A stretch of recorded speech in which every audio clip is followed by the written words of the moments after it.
Welcome to hour number 2 of a special day here in the calendar. It is a leap year in 2024. It is Thursday, February 29th.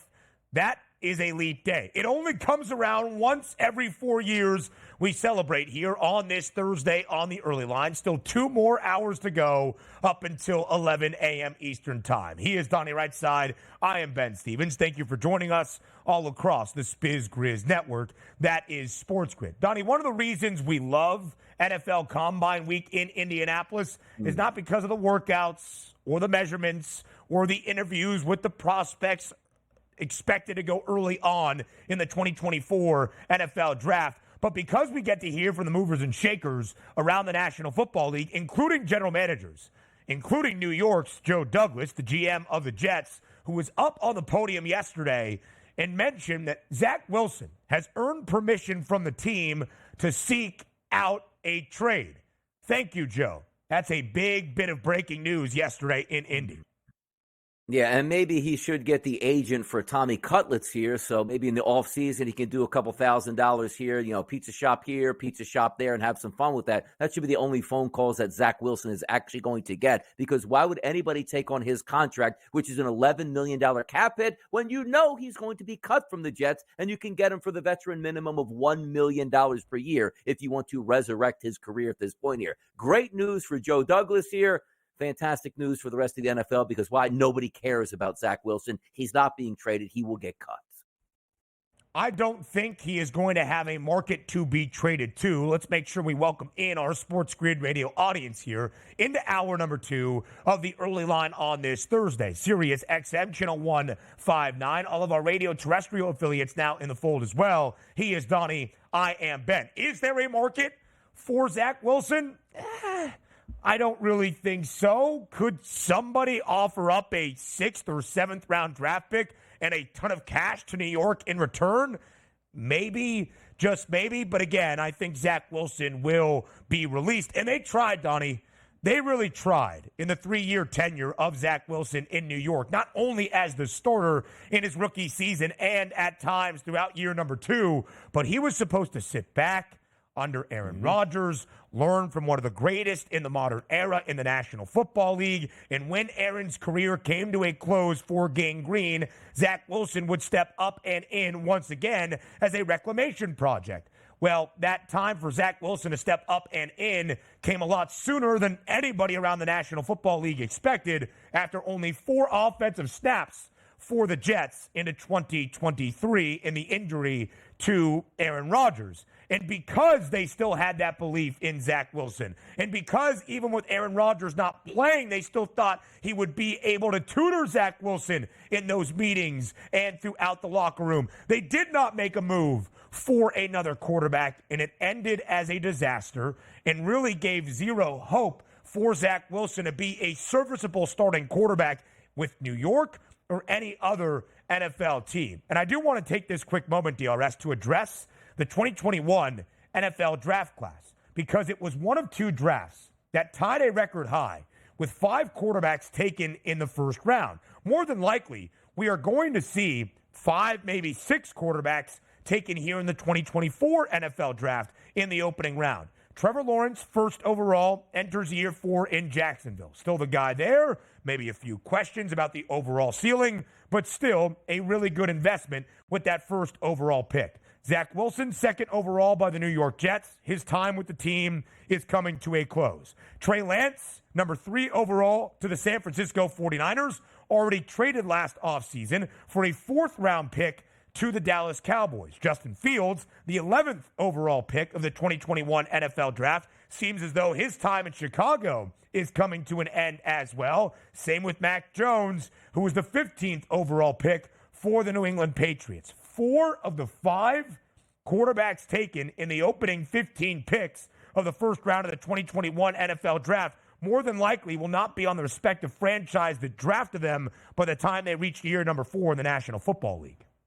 Yeah, crapshoot all the way around, sink or swim. We see it so many times. Some of these quarterbacks are set up with very good coaching and a good system around them so they can flourish. Some guys are just set up to absolutely fail. And even take a look at Zach Wilson's season this year. You're right. It was one of those, hey, you know what? All the pressure's off me. I'm going to sit back, watch Aaron Rodgers. Maybe I'll get some maturity and a different vantage point than going out there and just making mistakes and not learning from them. Don't you remember, Ben, like late in the season, like, hey, by the way, we're injured all the way through. Hey, Zach, we need you out there to play. And the rumors were coming out early in the week like Zach is literally telling the Jets and Robert Saleh, yeah, I don't feel like playing this week, and I don't even think it's in my best interest, as opposed to getting out there and actually playing good football so you can have a team next year. That shows how bad the Jets organization is ran, particularly on the offensive side of the ball with Nathaniel Hackett. Something that you can look forward to maybe as a resurrecting of a career, but like, where does Zach Wilson go? Does he go to like the Kansas City Chiefs as the third option? Maybe I can learn in a different organization. That's really the only way. But as for trading for him and using draft capital, that ain't happening. Yeah, absolutely so. And that will be the story now for Zach Wilson. What is that next step, if there is a next step, in the National Football League? So again, there were 5 quarterbacks taken in the 2021 NFL Draft's opening round. Only 1 in 2022, 3 last year, all in the top 4. Might we see 6 this year in 2024? And might we see Jaden Daniels go in the top 3? I would assume so. Yesterday at the NFL Scouting Combine, Jaden Daniels, a ton of meetings with teams around the National Football League. He met with the Bears, who have the number 1 overall pick. The Commanders, 2nd overall. The Vikings, 11th overall. The Jets, the Giants, the Patriots, the Raiders, the Seahawks, and the Saints. The Pats draft 3rd overall. Jaden Daniels is going to be a very buzzworthy potential top 3 pick in this draft cycle over the next 2 months, the 2023 Heisman winner. Yeah, and this is one of the guys we call this is the wild card of the draft. Not to say like, ooh, we think he can be good. All his measurables are there. So teams want to get in the room of like, you probably know what you get out of Drake May, right? Same thing with Caleb going number 1 overall, which is probably what it's going to go. But I think a lot of these teams just want to talk with Jaden Daniels just to see if that height measures up to, man, that was a great interview. He was phenomenal on the chalkboard here. I can't wait to see him on his pro day when he runs in a straight line 40-yard dash and blazes a 4.340. He is the most intriguing prospect by far in the quarterback draft. Teams want to get in that same room with him just to try to feel him out. And here are the odds for Jaden Daniels in the markets that are available right now to be the 1st, 2nd, or 3rd overall pick. Caleb Williams, a hefty favorite at -600 to go 1st overall. Daniels, 25-1. 3rd best price behind both Williams and Drake May. Drake May, the odds-on favorite, a -135 price to go 2nd overall. Jaden Daniels, 2nd best number. But here's an interesting distinction. Both Daniels and May co-favorites to go 3rd overall. Currently, the Patriots hold that draft pick at a +170 price. Jaden Daniels played his last 2 years at LSU, won a Heisman for the Bayou Bengals in 2023. He started his college career at Arizona State, a new Big 12 team, and new markets available in college football. The ACC and the Big 12 title are next.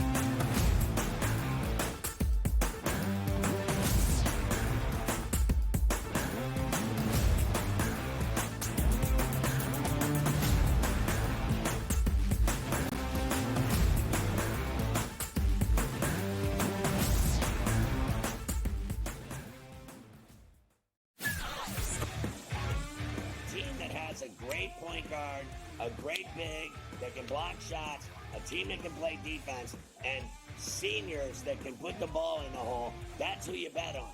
You don't bet on freshmen. You don't bet on teams that don't play defense. There you go. I mean, you got to run the guy over to call a foul in a tie game in that kind of a spot. That was a bad job by those refs. Pharrell Coast to Coast, only on SportsGrid. The Lakers lose by double digits last night on the road in Phoenix against the Suns. The Suns get their first victory following the All-Star break, winning by 10 in covering. Anthony Davis played 42 minutes in that game. LeBron James played 37 minutes in a loss. This is the same thing. It's like repeating this over and over and over. Sure, do you want to win these basketball games? Yes, but you sort of say to yourself, all right, at what cost do we have? The Early Line, only on SportsGrid. Like the Minnesota Wild were down by 2 goals today. They were down by 3 goals, actually, today at one point. And they came back and won. Like teams like, the Edmonton Oilers and the Coyote game went back and forth. the NHL really, you could argue, really is the best sport for in-game betting, where you can pull the trigger on both teams. Sports Rage Late Night, only on SportsGrid. Your gut says Miami is going to win, and you should take the over. Your gut also said your NFT selfies would only go up in value. They didn't. But your head is on SportsGrid and knows the QB is in concussion protocol. The backup has a 45 QBR against the zone coverage. The New York D has the most sacks in the league. So yeah, trust your head. It's smarter to be on SportsGrid. Anyone that's been to a sporting event, the atmosphere before a game, I think Game Time Decisions has that same exact atmosphere. This is our arena. This is what we do. There is going to be an energy to Game Time Decisions that you will feel night in and night out. The excitement you get when you lock your bets in, when you're figuring out what you want to do, we can zone in on the biggest games each night. I want this to be the place that people come to before the games start so they feel as ready as possible to lock in their cards. We are going to hit every single one of those markets that you need to know about. We're going to go through every single thing, and I've got a great team behind me that's going to help me get the job done. There is not going to be a better place, I promise you, than Game Time Decisions to get that new information, react to it, and be able to then bet accordingly. We will have everything at our disposal, and we will use that to our advantage. I'm Kevin Walsh. Tune into Game Time Decisions from 6 to 8 p.m. Eastern on SportsGrid.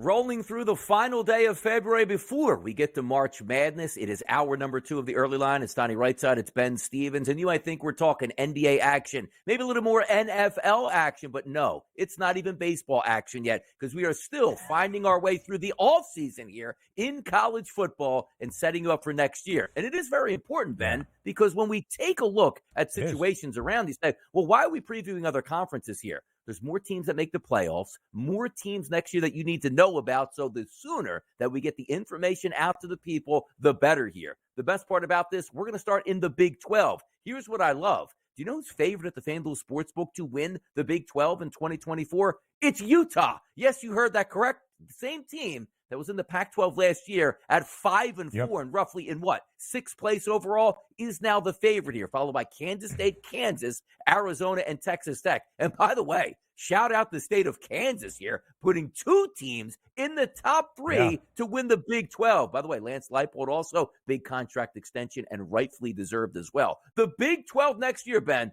talk to me about this. So, Donnie, in the conference realignment world that we live in college football, I was excited to see all the conference championship odds, unlike my co-host for next year, 2024, in CFB. But I was most interested in seeing what the Big 12 title landscape would look like. I knew Georgia was going to be the favorite more than likely in the SEC. I knew Ohio State was going to be the favorite in the Big 10. Clemson, Florida State in the ACC, as we'll get to. But with the reimagined Big 12, now with 16 members, how is it going to look into 2024? I thought Utah might be booked as the favorite, and that's what we have.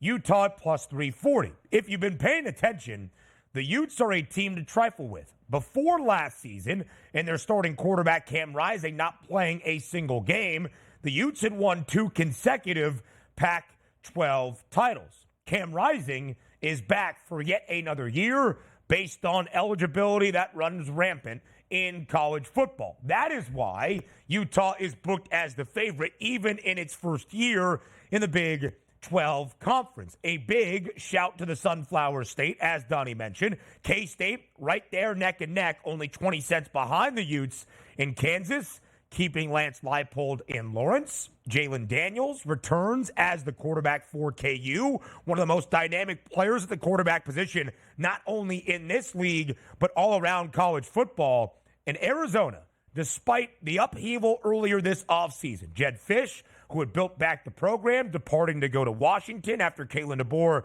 goes to Alabama. They bring in Brent Brennan, the former San Jose State head coach. We thought that the quarterback Noah Fafita would follow Jedd Fisch perhaps to Seattle. He stayed in Tucson. Arizona is loaded once again. I am very intrigued to see how the Big 12 plays right now, and I think the odds are correct. If I was going to bet which team I like to win the Big 12 conference, give me the Kansas Jayhawks. The most dynamic player at the quarterback position in this conference, Jalen Daniels, and the program builder, Lance Leipold. If there was ever a year for KU to win a football championship in the Big 12, 2024 is that.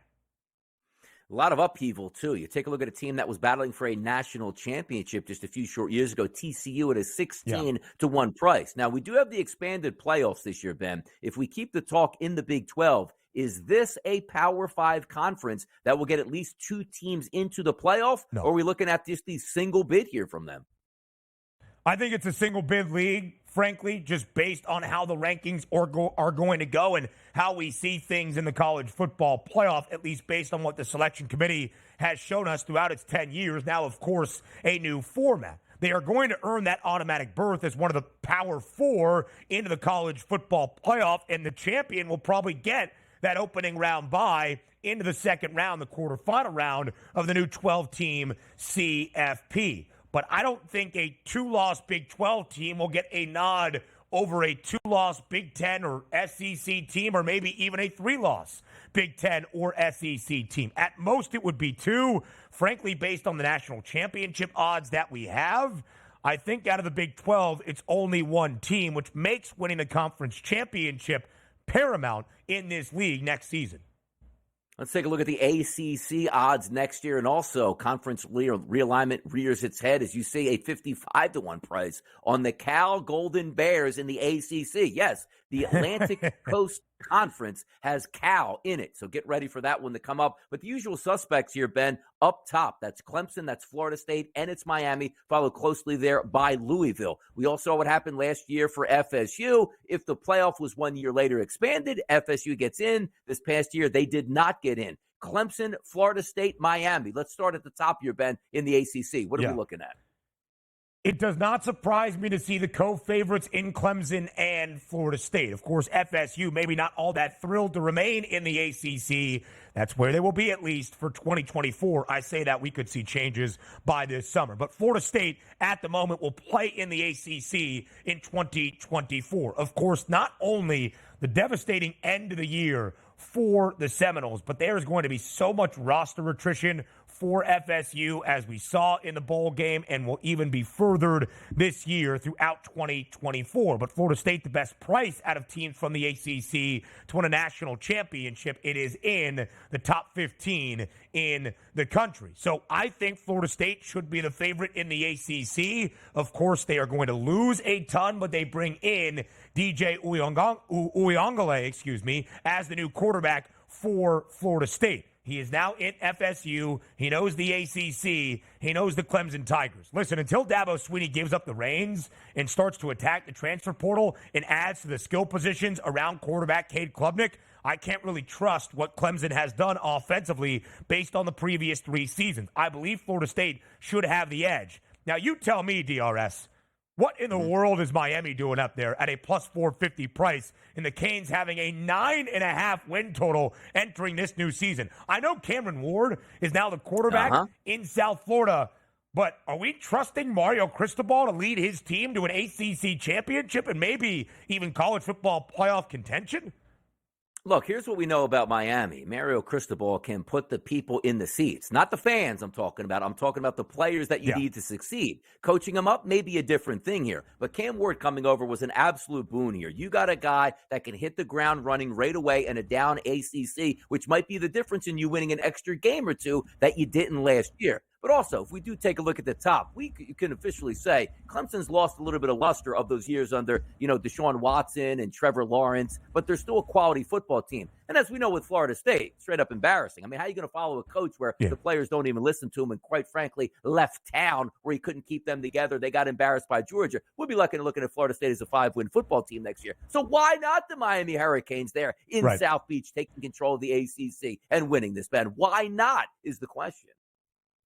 Well, Mario Cristobal is why not just during his time at Miami, but back during his days in Eugene with an Oregon team that would contend for Pac-12 titles. He, as a coach, his game management and decision-making is highly questionable. There are some that look at Miami based on all the talent on the roster and see a similar jump in year number 3 to what Steve Sarkisian had last year in Austin for Texas. I remain a little bit more skeptical than that for Miami this season in the ACC. Also, a note, we are talking about the 12-team college football playoff, but if you saw the update from Yahoo's Ross Dellinger yesterday, the CFP Board of Governors who met last week in Dallas and discussed a 14-team college football playoff have a very weird structure for it. 3 auto bids for the Big Ten and the SEC, 2 apiece for both the ACC and the Big 12. Auto bid for a group of 5 conference champion as well, and then 3 at-large bids.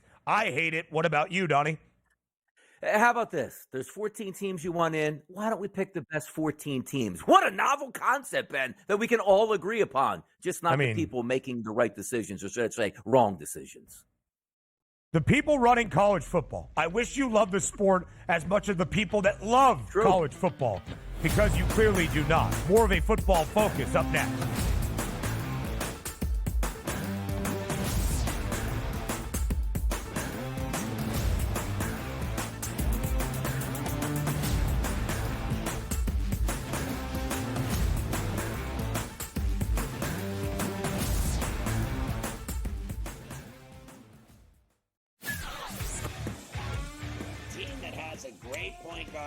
A great big that can block shots, a team that can play defense, and seniors that can put the ball in the hole. That's who you bet on.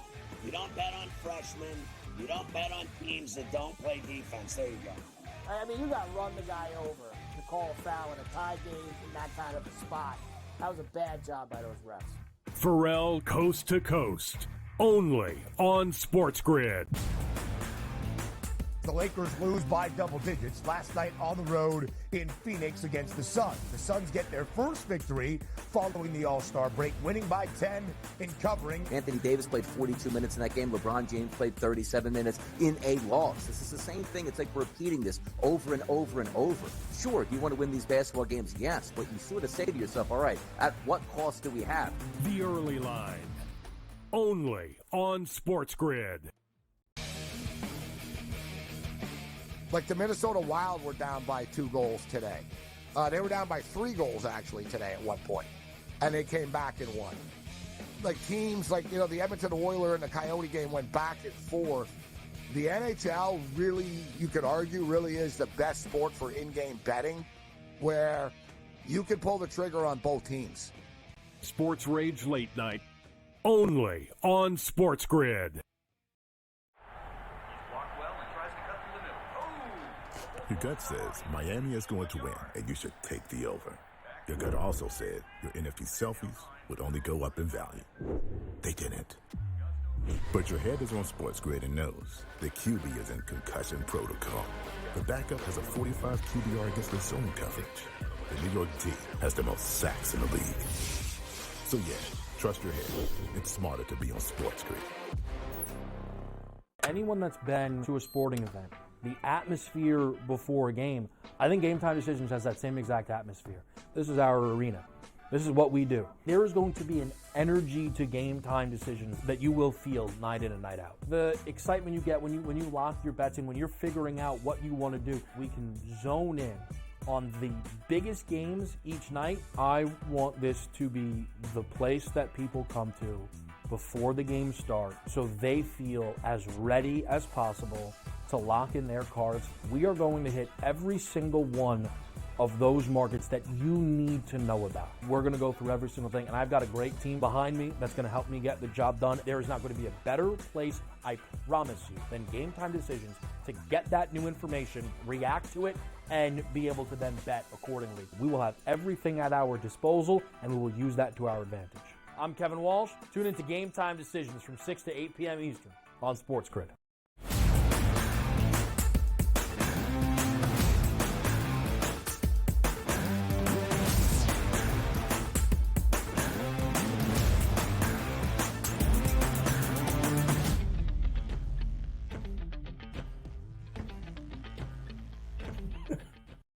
Again, the jokes that happen right before we come back from a commercial break here on the SportsGrid Network. If the mics were hot, you'd really be hearing some very fun things. We welcome you back to a Thursday Live right here on the early line. It's Ben, it's Donnie, and now joining us once again, the man in the middle. It's the hardest working man at the SportsGrid, even when he's under the weather. That is Joe Raineri. No longer under the weather, though, and rearing to go on this Thursday here on TEL. What did you do yesterday? In-game live and Game Time Decisions and Newswire. What's the schedule for this Thursday for you, JR, as well? Yeah, no, in-game live primetime tonight here. We'll be covering all of these games coming up in college hoops, obviously. NBA action here tonight. So a little something for everybody. We got you covered at 8 o'clock Eastern.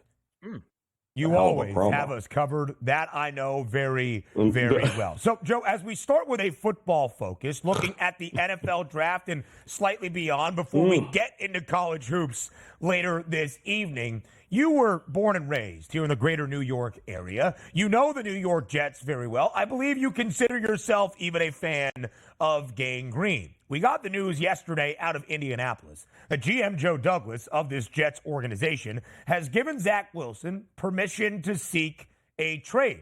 So my question to you, Joe, is anybody in the National Football League calling Zach Wilson?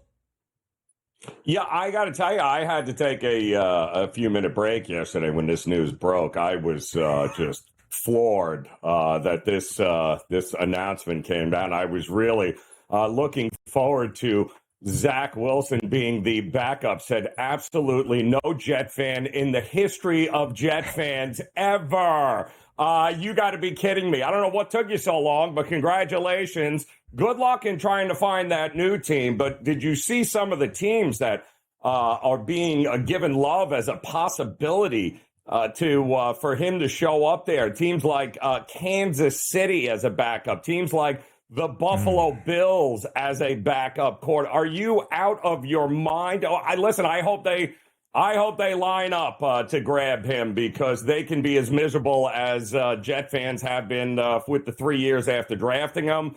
But listen, if we've learned anything a year ago, it was that quarterbacks, Joe Flacco, they are a rare breed. And if you have any semblance of talent whatsoever, chances are you're going to have a phone call and a job at some point over the next 12 months.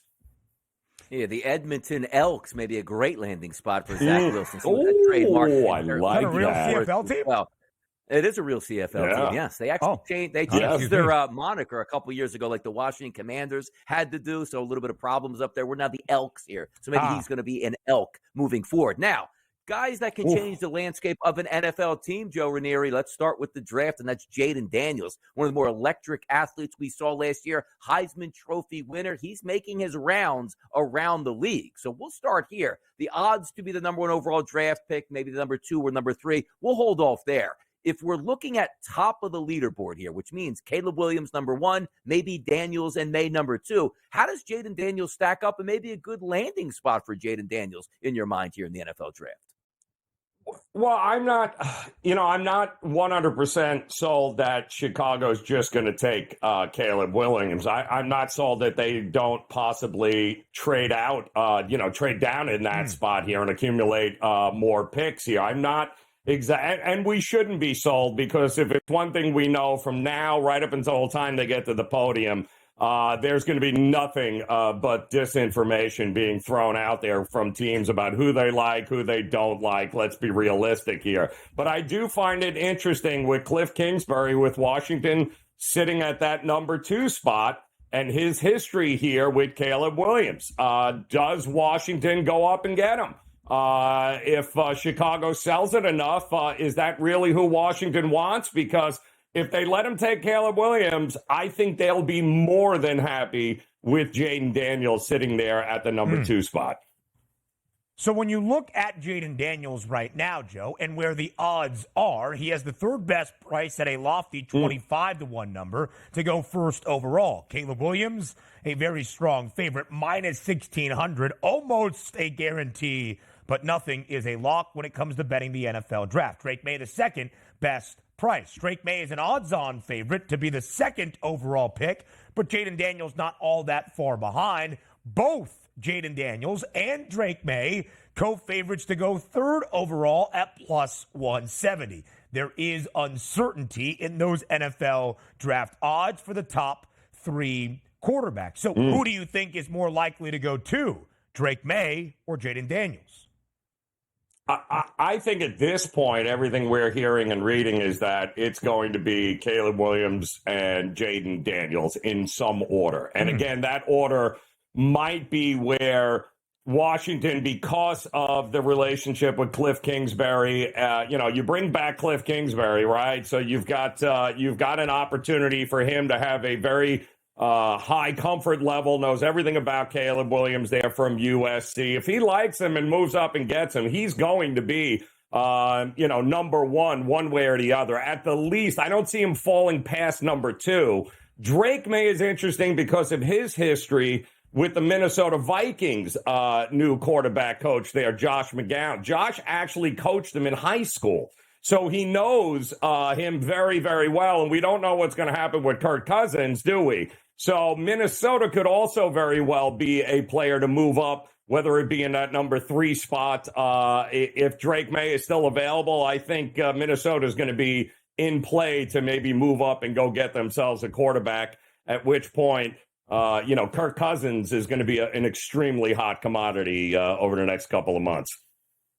Joe, we like to take a look at all the angles here, particularly from an NFL ownership perspective. And the reason I'm bringing up ownership is Caleb Williams has let it be known on the record, something you can't even do. Hey, if I'm the number 1 overall draft pick, some of my compensation better be ownership in that franchise here. The reason I bring this up here is because if you're taking a look at a player who might drive a hard bargain here and maybe not the easiest person to get along with, and I'm not even saying that could happen to Caleb Williams, could that actually be a deterrent where somebody goes, man, Jaden Daniels, the total package, had the kid around here a couple times, went out to eat with them, met the entire organization. This is the guy I want to lead here, whereas opposed to Caleb Williams, maybe a little bit more cold and more business-like, saying, what can you do for me, not what I can do for you. Could that factor in here to the number 1 overall pick? Well, it was funny because I heard him. That was what was coming out of his camp. And then when he was told no, he started crying his eyes out. And I'm not quite sure what that means moving forward, outside of the fact that why don't you settle down, Caleb Williams? Okay, settle down, pal. All right, you haven't done any. You didn't even do anything at USC. So congrats on your Heisman from 2 years ago. Congrats on your 7 wins last year. Like, why don't we settle down before we start giving ownership? It's got to come into play, Donnie. There is no way you're not vetting these guys. And by the way, how many quarterbacks are going in the first round? 5, 6 they have estimated here? Like, settle down with you're not like one of a kind here. There's dudes that we can argue from now until draft day that should be taken above you. That doesn't scream ownership to me. Okay, so both of you guys are part of the problem. Yep. Both of you guys are part of the false discourse about this story.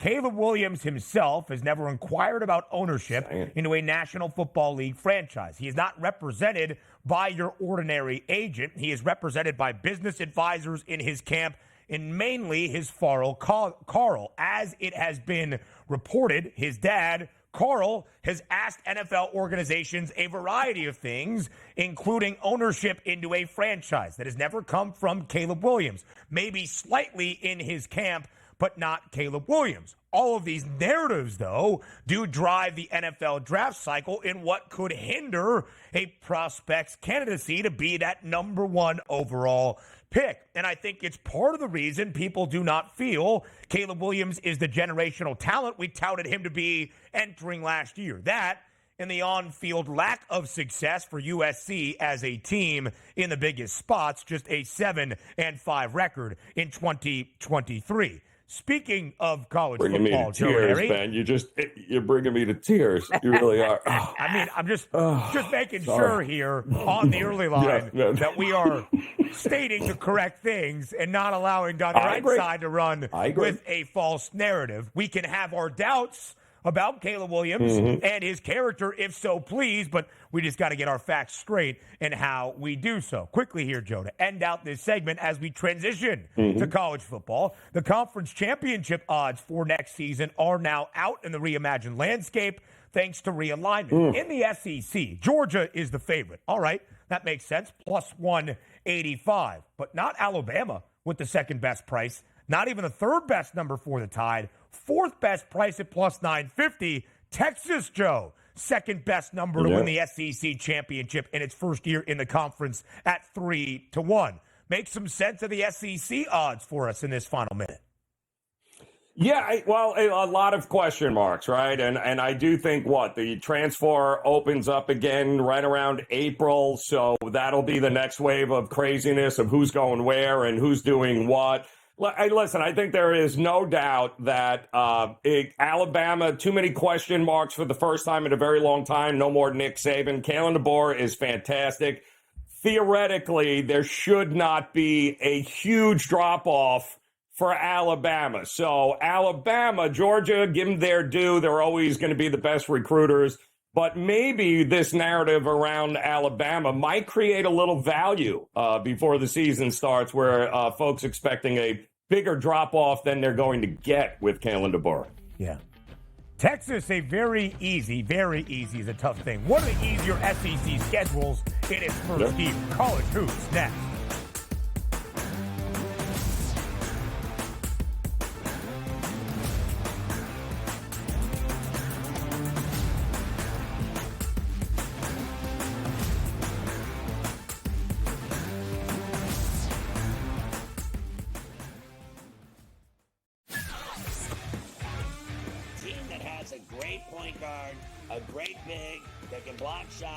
Team that can play defense and seniors that can put the ball in the hole, that's who you bet on. You don't bet on freshmen. You don't bet on teams that don't play defense. There you go. I mean, you got to run the guy over to call a foul in a tie game in that kind of a spot.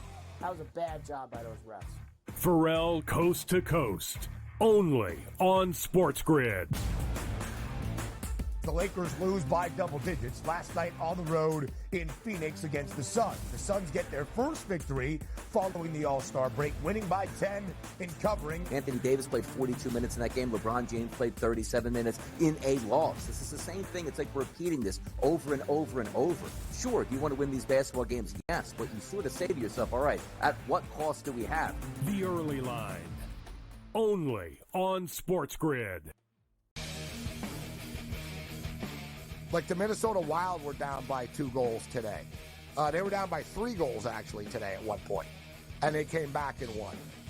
Like teams like, the Edmonton Oilers and the Coyote game went back and forth. The NHL really, you could argue, really is the best sport for in-game betting where you can pull the trigger on both teams. Sports Rage Late Night, only on SportsGrid. Your gut says Miami is going to win, and you should take the over. Your gut also said your NFT selfies would only go up in value. They didn't. But your head is on SportsGrid and knows the QB is in concussion protocol. The backup has a 45 QBR against the zone coverage. The New York D has the most sacks in the league. So yeah, trust your head. It's smarter to be on SportsGrid.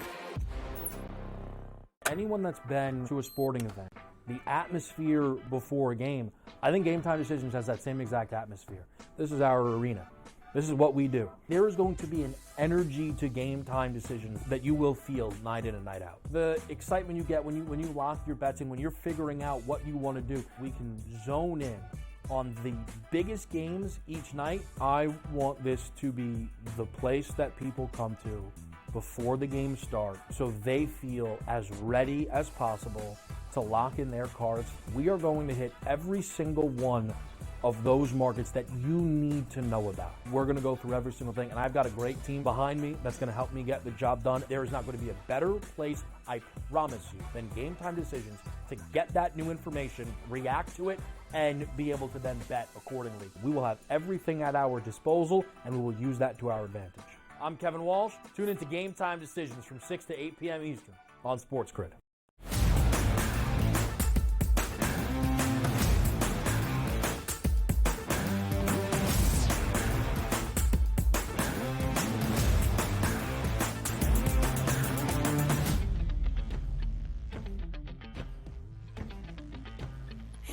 Live right here on this Thursday on the Early Line. We turn our attention from the NFL draft, college football conversations into college basketball. It is a leap year.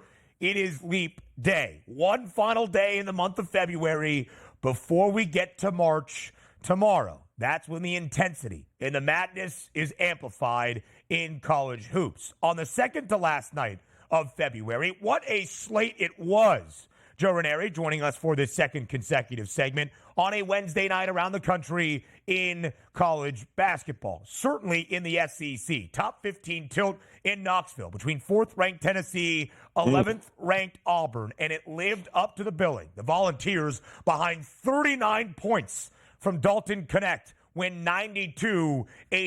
Janai Broome had 23 on the other side to lead Auburn. The biggest stars on the biggest stage showed out in a competitive basketball game, but Tennessee does prevail, winning by 8, covering as a 6.5-point home favorite. What did last night's result in Knoxville tell you about these two frontrunners in the SEC? Well, it showed us, I think, what we should have known already, and that is Tennessee still very good at home. Tennessee also very much capable of going toe-to-toe with up-tempo offenses and scoring a ton of points. I mean, when you think about it, even Bruce Pearl said it after the game. He's like, we scored 84 points on the road. That is usually more than enough to be able to win a game, but not when you give up 92 to Tennessee, who was, by the way, losing that game at one point in the second half. I mean, they were down 63 to 55 before Connect took over and just rattled off, I think, 11 straight points, scored the final 20 of 23 points they scored. I mean, the kid had an unbelievable 11, 12-minute stretch there in the second half that ended up getting it done for Tennessee. But big players show up at the biggest moments here. This was a big game for Tennessee, and now quietly they're one of the best top 4 or 5 teams in the country that, again, not a lot of people are talking about here in what is a loaded SEC conference for sure. Yeah, we take a look at Tennessee moving forward, too, because we still have a couple games left in SEC play before we get to the conference tournaments and then March Madness. You started last night with a win over a top 15 program, but if we take a look at Tennessee's next 3 games here, Joe, at number 14 Alabama, at number 18 South Carolina, and then Kentucky at home to end the regular season. What can we find out about Tennessee over these final 3 games? And from your vantage point, do they have to go 2-1? Is it trouble if they go 1-2, 3-0, 0-3? Talk about Tennessee down the stretch and what you anticipate from them here.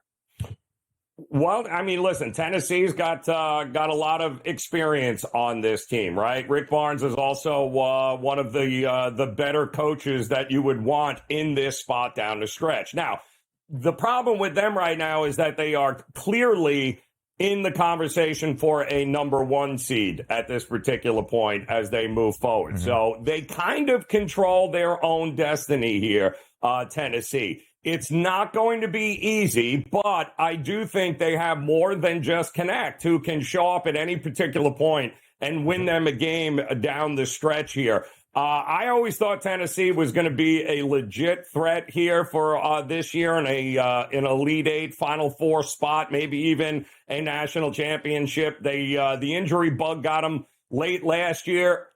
I don't see that happening this year. If they remain healthy, I think Tennessee is absolutely in the conversation for a national championship. So one of the issues with Tennessee and having that full optimism is Rick Barnes in the NCAA tournament, 25 and 26. The Vols under Barnes have not reached an Elite Eight. Their last regional final was in the 2010 NCAA tournament. But I would agree, this Tennessee team certainly has the makeup. Dalton Knecht, Zakai Ziegler at the point guard position, just to name a few for the Volunteers. Tennessee, an odds-on favorite at minus 125 to win the SEC championship. Alabama not all that far behind, though, minus 110. Those two teams will face off in a game that might decide the regular season title in the Southeastern Conference on Saturday between Alabama and Tennessee. The game scheduled to be played in Tuscaloosa. Now to the Big East. Again, Joe, we have said this a few times throughout the show. You might be thinking of Marquette and think, man, that was a team that got beat by nearly 30 by UConn a couple of Saturdays ago. But outside of that, Marquette has been sensational. They have won 11 of their last 12 games. They have covered in 10 of those 11 wins. Marquette has won all 3 games since the loss to the Huskies, and they have won all 3 games by at least 22 points, including a 91-69 victory over Providence last night at home in Milwaukee. What do you think the ceiling is for the Golden Eagles this time around? Well, it's not great if Kolek is out, which, he missed that second, most of that game there last night with an oblique injury.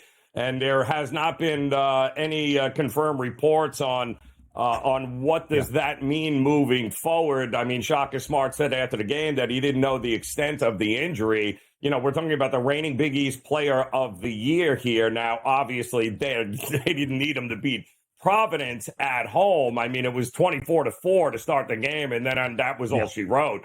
It was done. But he's going to be a pretty valuable piece if we're going to take Marquette seriously. And I usually don't like to look at them as double-digit favorites. Shaka Smart teams have always been pure money as a dog, but they need their full complement. They need Kolek here. So hopefully it's not a long-term injury. And if it's not, then Marquette is showing us here time in and time again, they're a legit player here coming out of the Big East. Yeah. Maybe another legit player here coming out of the ACC could be those Duke Blue Devils who hammered a bad Louisville team last night, but obviously we're waiting to see if Filipowski was going to play. He did play, but more of a big picture look at the Duke Blue Devils. The ACC, the Carolina Tar Heels, 14-3, lead that conference, followed by Duke at 13-4. Duke's got a couple winnable games coming up there. Virginia usually was a really tough out, probably not so much this year. NC State as well, but that last game of the season, which is every single year, Joe, coming up against North Carolina. Give me a look at the Duke preview for you for the rest of the way out, and can they win the ACC here? So let me get this straight. Filipowski goes to the national media after the Wake game and screams bloody murder. They were coming after me, acting as if the Wake Forest fans, first of all, had any idea who the hell you even were. Number two, you made it seem as if there was intent to hurt you and that you were hurt. You were acting as if Duke has lost you for the rest of the season here with how dramatic you are over that storming of the court. And you show up no problem yesterday and beat Louisville like nothing happened. Please. The ACC is trash this year to begin with. When Clemson is in the conversation for maybe the best team, I'm not buying North Carolina at this point, although I think they can score with anybody. Duke, sorry, not buying it either here. I just think there are too many other teams in other conferences that are really that much better than what these teams in the ACC are, including Duke. I mean, congratulations, you beat Louisville. Okay, you still lost to Wake Forest and cried about it the entire time, like guys were, purposely storming the court to hurt you. I'm not buying it here. Everyone's fault but Duke's. Not consistent enough for me this year in order to even consider them for an Elite Eight situation. So that loss to Wake Forest, as we focus on just the basketball component of it, snapped a 5-game win streak for the Blue Devils. A 5-game win streak in which they covered in all 5 victories. They covered last night at home back inside Cameron Indoor as a 20.5-point favorite against the Cardinals. Again, it was expected to be lopsided, and it certainly was. Now, from the fallout of the court storming aftermath, I don't think Duke handled the injury report around Kyle Filipowski very well. A severe knee injury, a twisted ankle to only being sore a few days later, and then, of course, playing in the very next game. Duke's thoughts on court storming and putting a player or fan in the position to be involved in a collision, I think, are warranted. Duke fell to 5-3 overall this year, dropped its ACC opener way back in December on the road in Atlanta against Georgia Tech, who has actually beat a couple of good teams on its own home floor this year, including North Carolina. But people had some questions about the outlook for Duke at that stage. Since that point, the Dukies have won 17 of 20. They have won 6 of their last 7, and the Blue Devils have covered in all 6 of those victories. So national championship odds at this moment. I ask you a 2-part question, Joe. One, are we too close to the bracket where you want to see how the field of 68 lays out before you dive into a national championship price? If not, and you are focused on a team or two, who might those schools be at this moment? It's an interesting list here right now. Obviously, I'm a big believer in you're the champs until somebody beats you. And there is absolutely no reason to think that UConn can't go back-to-back. Houston has been this price at this point in the season, I feel like, over the last 4 years. It's the same old with Houston. Could this be the year that Houston finally gets over the hump? You've got Purdue, but if you think Rick Barnes is a problem, try Matt Painter in the tournament and betting money on him.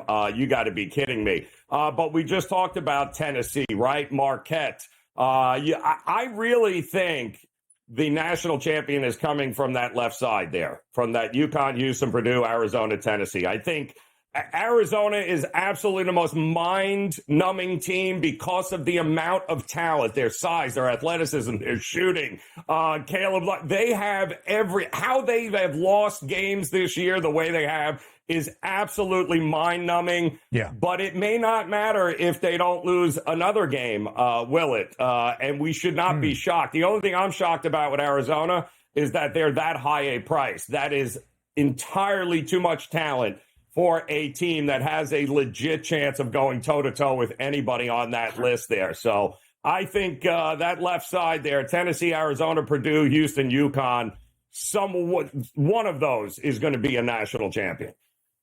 The correct response, Joe, would have been like everybody on the right side of that screen to cash in on a national championship. And on that right side, a little bit farther over, are the Kentucky Wildcats at a 30-1 price. For 3 weeks, Joe, I've been eyeing them up, but apparently so is the rest of the country. Talk to me about public interest and public dogs heading into the tournament. Should you avoid them, or you know what? Do your own handicapping. Let it where it settles here. There's a lot of parity this year, Donnie. I mean, I'm sorry. We are seeing teams that we thought were really good lose to teams they shouldn't. There has been a lot of playing down to competition this year, which makes it very dangerous come tournament time. Listen, there's always going to be that inevitable Purdue loses to Fairleigh Dickinson. Like, what the hell just happened here? If they can survive that, then I do think those middle, the 4, 5, 6, 7, 8, somewhere in that ballpark, there's going to be, I think, a few more upsets this year than we are used to seeing here. So a little more uncertainty as we head into March Madness here. And that includes for the top 2 seeds in each bracket. We saw a ton of madness a season ago. No 1 seeds into the Elite 8. We had seeds at 4 or lower into the Final Four for the first time in NCAA tournament history. Joe Raineri will be here for all the madness on In-Game Live Prime Time later today on SportsGrid. We round out hour 2 of the early line next.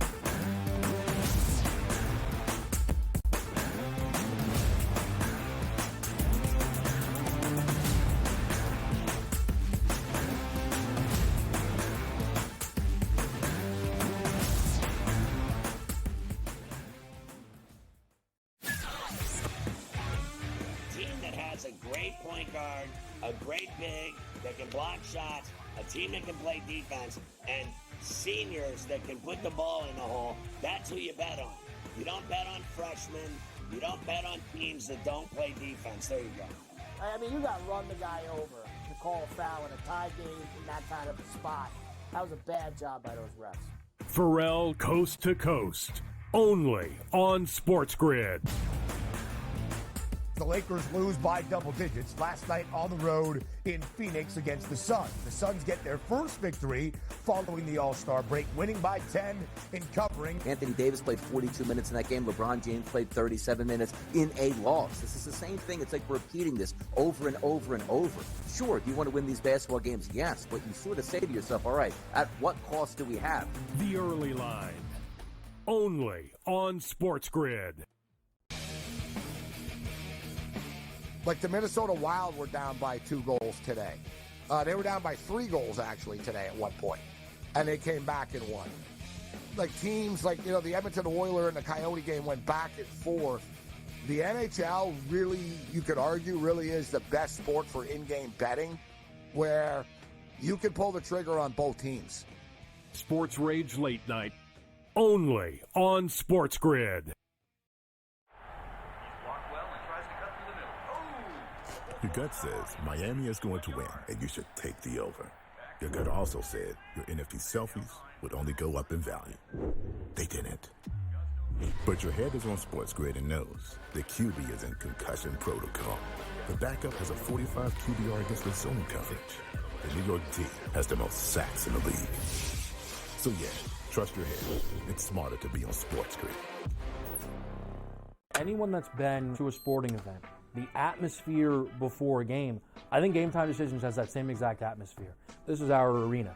This is what we do. There is going to be an energy to Game Time Decisions that you will feel night in and night out. The excitement you get when you lock your bets in, when you're figuring out what you want to do, we can zone in on the biggest games each night. I want this to be the place that people come to before the games start so they feel as ready as possible to lock in their cards. We are going to hit every single one of those markets that you need to know about. We're going to go through every single thing, and I've got a great team behind me that's going to help me get the job done. There is not going to be a better place, I promise you, than Game Time Decisions to get that new information, react to it, and be able to then bet accordingly. We will have everything at our disposal, and we will use that to our advantage.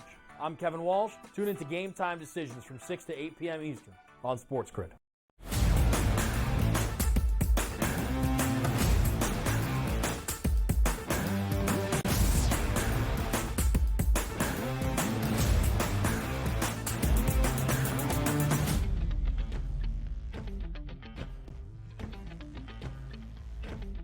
Live right here, ending out this second hour of the Early Line on this Thursday, all across the Sports Grid Network. I am Ben Stevens. He is Donnie Rightside, and this is the Sports Grid app, the ultimate sports betting companion app, available for download at both the Apple and the Play Store. You can scan that QR code right there on your screen. In a matter of moments, all of our insight and information available in the palm of your hand. We love hearing from the people at the end of this second hour. Following the Battle of Los Angeles last night between the Lakers and the Clippers, the Lakers winning 3 of 4 this regular season. The Lakers, a 21-point dramatic comeback last night in the fourth quarter to win that third game over the Clippers this season. Who has a better outlook this year and maybe beyond? Who wins an NBA championship first between the Lakers and the Clippers from this point out? That was the question in Fade the Public.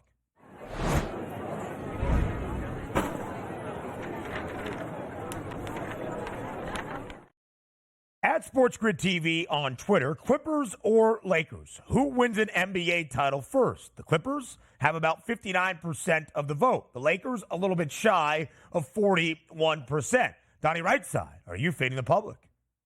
Another electric poll dealing with the NBA here has got the people jumping early on a Thursday morning here. Clippers and the Lakers played last night late. Maybe the people are still sleeping in from that exciting game voting on this, but I did vote with the people that stepped up man. close to 60%. It's the What a Clippers roast. for me here, Ben. Just simply put, I think they're a better team, which means they have a best chance to win a championship this year over the Lakers and also into the future. If LeBron James says, I want to get paid for another 3 years on the Lakers, he'll eat up a massive amount of that salary cap. There is no rebuild in L.A. for the Lakers. I'll take the Clippers here, Ben. Well, we just have to start with the roast that was of the Fade the Public poll. Yeah. Whenever it's an NBA poll for the public, they don't love it as much as an NFL poll, even with something that happened just last night and was the marquee game on the NBA slate. We're going to have to reassess. I'll give you my thoughts on the Clippers versus the Lakers when Hour 3 starts in 55 seconds.